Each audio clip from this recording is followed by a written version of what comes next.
saat begini ya. Bapak Ibu, kita berada pada masa Paskah. Dan dalam peristiwa Paskah kita melihat ada satu proses. Dan kita bisa mengambil kesimpulan, beriman itu berproses. Menggereja itu juga berproses. Menjelang Paskah prosesnya adalah mulai dari Yesus masuk kota Yerusalem, kemudian Kamis Putih Yesus mengumpulkan para murid, memberikan amanat tentang cinta kasih, memberikan teladan tentang praktek keutamaan hidup Kristiani melalui pelayanan, melalui kerendahan hati, saling meneguhkan, dan seterusnya. Proses berikut adalah pengorbanan. Peristiwa Jumat Agung, Yesus menampilkan sebuah contoh konkret bagaimana kasih itu harus tampak dalam kesediaan untuk berkorban, dan kemudian Yesus wafat. Bagaimana para murid diajak untuk memahami proses ini, dan proses itu sangat tidak gampang.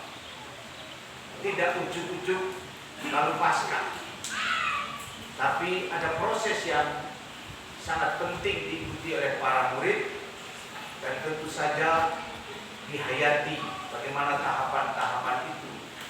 Secara liturgi kita diajak untuk menghayati inti dari tahapan-tahapan yang ada. Kamis Putih, Jumat Agung, dan puncaknya ada pada peristiwa Paskah. Para murid tidak otomatis paham. Mulai dari mereka dipanggil satu persatu dengan nama mereka masing-masing. Yesus mengajarkan banyak hal. Yesus memberikan contoh bagaimana dia mewujudkan maksudnya hadir ke dunia ini, menyembuhkan, menyapa orang yang sakit, orang yang terbuang, dan seterusnya. Yesus memberikan contoh dan teladan kepada murid-murid, orang-orang yang dipanggil secara khusus untuk pada saatnya menjadi bagian dari karya keselamatan Tuhan. Tapi sampai detik terakhir mereka juga belum paham. Ketika Yesus ditangkap, para murid dengan macam-macam sikap, mereka menjauh. Bahkan ada yang terang-terangan kemudian menjual Yesus, seperti Judas, kemudian Petrus, dan kemudian mengambil pilihan menyangkal. Menyangkal itu tidak percaya diri untuk mengakui bahwa Yesus adalah gurunya. Bukan, saya bukan murid orang itu. 3 kali, dan itu sudah diketahui oleh Yesus. Baru sesudah Paskah, itu pun masih dalam proses. Ketika Yesus sudah dimakamkan pagi-pagi benar, Maria Magdalena pergi ke makam dan mendapati makam kosong. Apa reaksi spontan dari Maria Magdalena? Maria Magdalena masih menganggap bahwa jenazah Yesus dicuri oleh orang. Belum sungguh-sungguh paham bahwa ini adalah proses yang harus dijalani oleh Yesus. Sebagaimana sudah dikatakan, 3 hari kemudian dia akan bangkit. Baru setelah Yesus menampakkan diri kepada Maria Magdalena, dia tahu, paham, yakin. Sudah ada perubahan batin dari kesedihan. Setelah Yesus menampakkan diri, ada perubahan menjadi sukacita. Ada kebahagiaan yang luar biasa. Dia percaya bahwa Yesus tidak mati, tetapi Yesus bangkit. Yesus hidup dan tetap hadir bersama dengan mereka.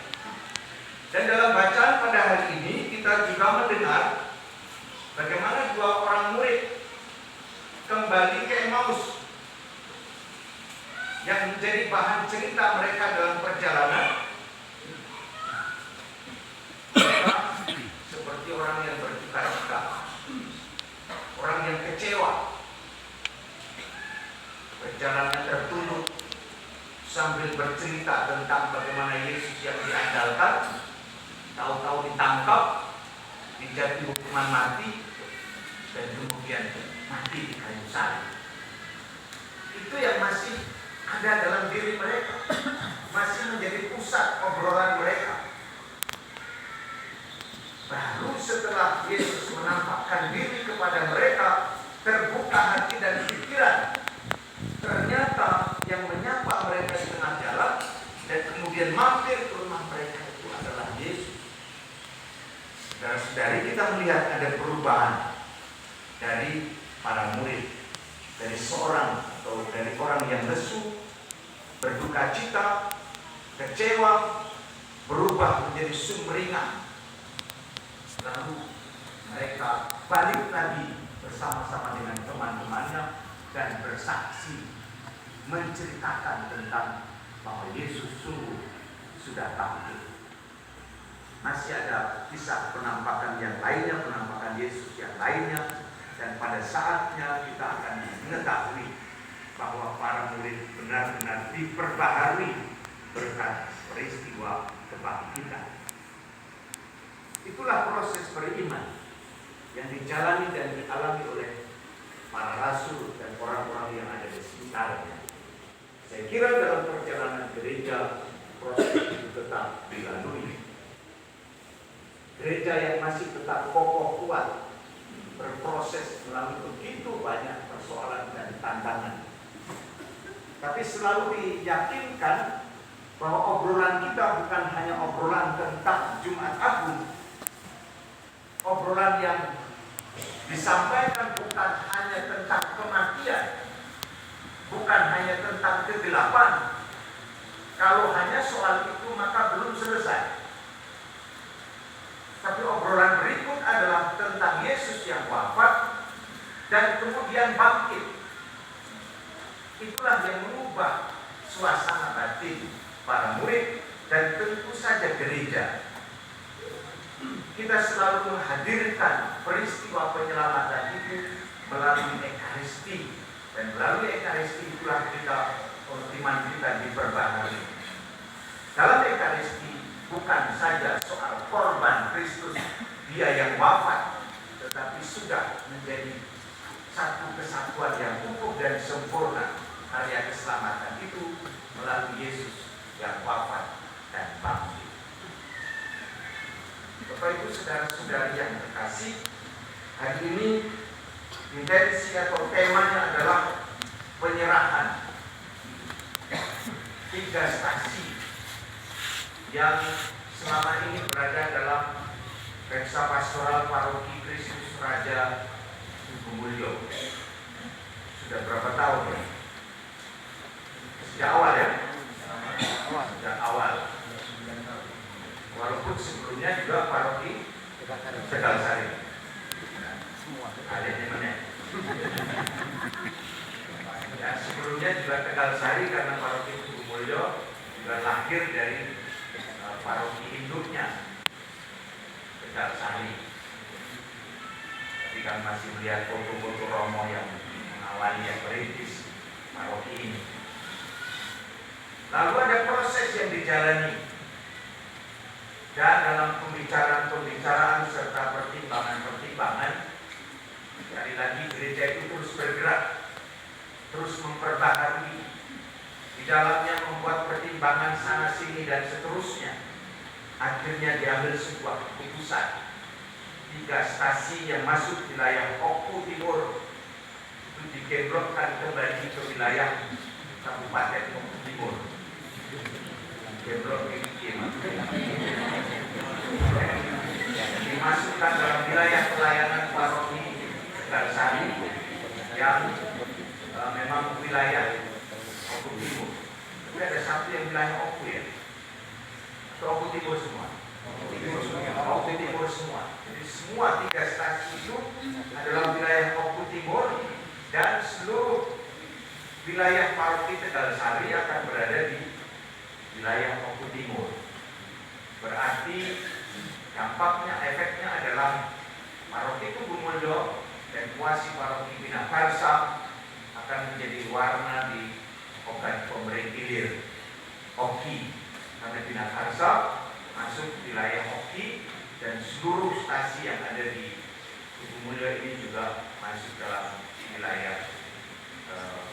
Kabupaten Oki.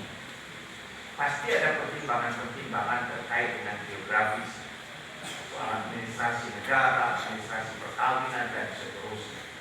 Bapak Ibu saudara-saudari, tentu saja kita tetap diajak untuk melihat ke depan. Pertimbangan-pertimbangan yang dibuat ingin menemukan sesuatu yang bermakna di kemudian hari.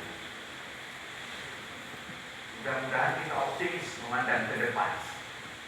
Dan saya kira gereja optimis melihat pertumbuhan dan perkembangan. Dengan adanya pertumbuhan dan perkembangan melalui pemerintahan, jalan-jalan menjadi lebih bagus dan seterusnya, pasti akan mempermudah pelayanan-pelayanan. Tetapi itu bagian dari optimisme kita untuk mengembangkan gereja. Maka apa yang sudah diputuskan dan ditetapkan pada hari ini, mari kita sambut dengan sukacita. Kita memandang inilah bagian dari cara gereja untuk hadir sesuai dengan konteksnya. Keinginan kita seiring dengan keinginan Bapak Uskup agar pelayanan-pelayanan itu lebih efektif, dengan tentu saja bisa dilihat dari macam-macam sudut pandang. Kita bersyukur dan berterima kasih atas proses yang sudah dilakukan, dan tetap mohon berkat Tuhan agar 3 stasi yang akan digabungkan ke paroki Tegal Sari tetap bertumbuh, berkembang dalam iman, dalam pengharapan. Gereja berkat dengan semangat Paskah tetap mampu menjadi saksi di tengah-tengah masyarakat. Kemuliaan kepada Bapa dan Putra dan Roh Kudus seperti pada Tuhan sekarang selalu